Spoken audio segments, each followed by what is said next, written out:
Okay, so in this video, I'm going to show you how to make a character that's blindfolded walk towards you. And in order to do that, there's a couple of things you're going to need. You're going to need a background, and you're going to need the character, and you're going to need the blindfold.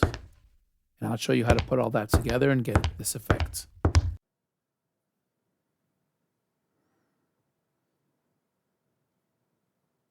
So the first thing that we're going to do is we're going to bring in a background. And I'm going to use one of the Create Studio backgrounds of a warehouse.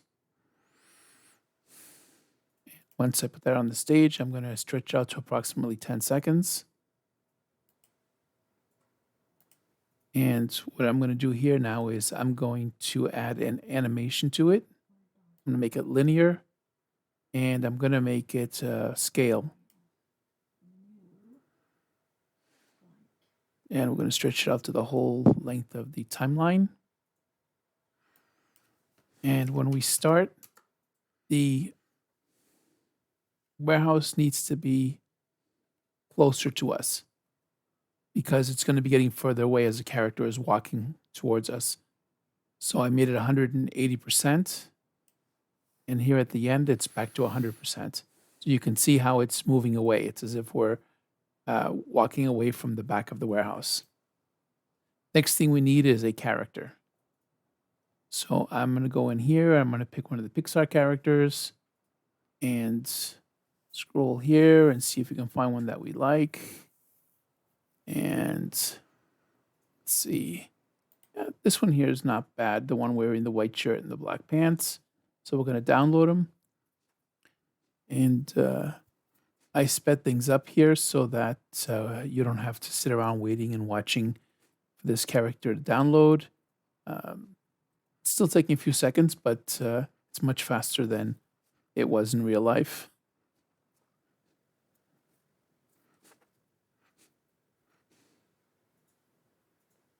So once the character is downloaded, we're going to take him and we're going to drag him onto the canvas.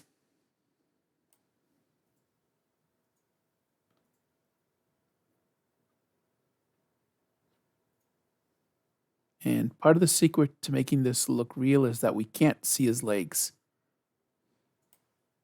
We have to leave the character in the idle position because there's the least amount of head movement in that position.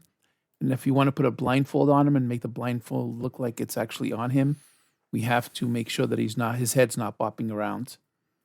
So first I'm going to come in here. I'm going to remove his glasses. So we don't need those. Okay, once the glasses are off, then the next thing I'm going to do is I'm going to go in and I'm going to create the blindfold using the pen tool. And I'm not going to spend a lot of time on the blindfold. I'm going to do it really quick just so you get the idea. You could download an image of a blindfold, or you could, draw it in a little bit better. But I'm just going to do this quickly so I can show you the principle of how this works.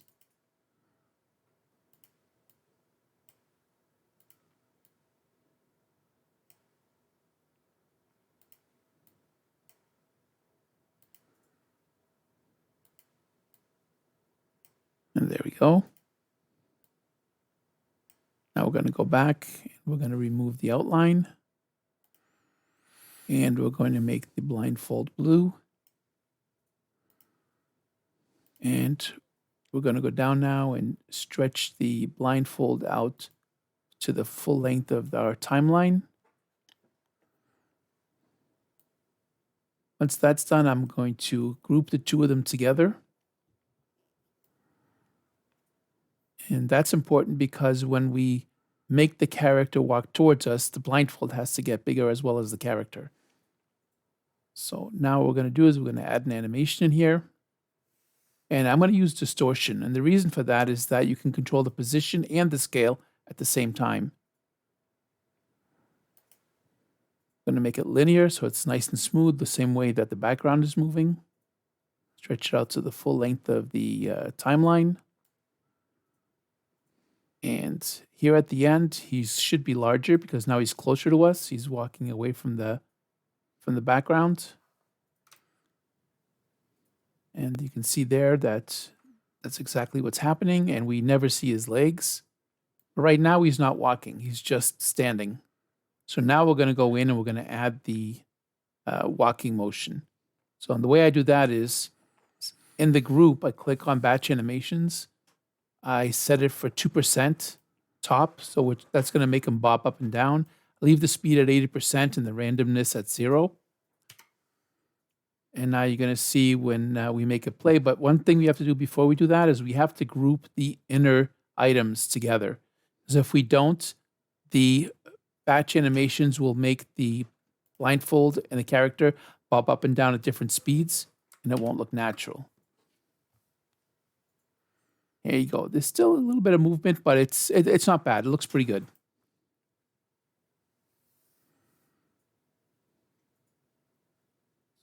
So the next thing I'm going to do is I'm going to bring in some sound, which will help sell the idea of the character walking.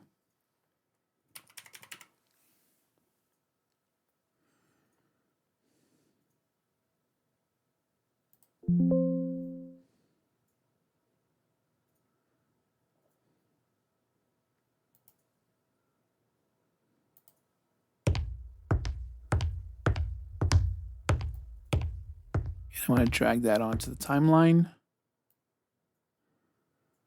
And I'm going to duplicate it because it's not long enough for the whole scene. And then we're just going to cut off the part that we don't need.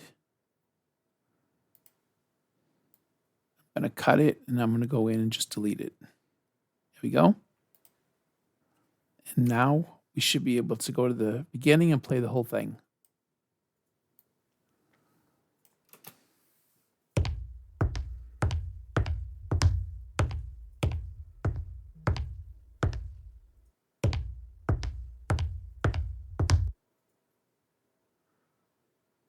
So I'm just going to go in and fix here. The blindfold disappears a little bit too soon in the character. Back to the timeline, and we're going to play it out one more time.